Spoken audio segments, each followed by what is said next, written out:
পেট্রোলের দাম আবার বাড়লো, লাভ কার? আজকে সকাল থেকে চারিদিকে একটাই শব্দ, আবার দাম বাড়লো। কিন্তু প্রশ্ন হচ্ছে কে দাম বাড়ালো, আর এই দামে লাভই বা কার আছে? যেখানে ভারতবর্ষে প্রতি লিটারে পেট্রোলের দাম 100 থেকে 110 টাকা, সেখানে আন্তর্জাতিক বাজারে অপরিশোধিত তেলের দাম কিন্তু কমছে। তাহলে এখন প্রশ্ন, আমাদের ভারতবর্ষে দাম বাড়ছে কেন? আর এই যে দাম বাড়ছে, এই দাম বাড়ার পেছনে কারণটা কি? তাহলে এখানে কে খেলছে লাভের খেলা? 1 লিটার পেট্রোলের মধ্যে কিন্তু শুধু পেট্রোলের দাম নেই, আছে একাধিক কর, একাধিক লাভের খেলা। আছে কেন্দ্রীয় কর, রাজ্য কর এবং সবশেষে তেল কোম্পানির প্রফিট। তাহলে এখন প্রশ্ন, দাম বাড়লে লাভ কার?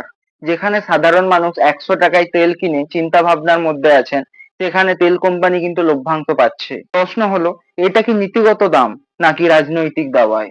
আপনি কেবলমাত্র কত টাকা খরচ করছেন শুধু কর দিতে জানেন? যদি জানেন তাহলে ভাবুন, কারণ আপনি যদি না ভাবেন, থিঙ্কিং কে দেখবেন। সাবস্ক্রাইব করুন এবং পাশে থাকুন, আর চিন্তা করতে থাকুন, কারণ আপনারা ভাববেন, ভাবাবে থিঙ্কিং।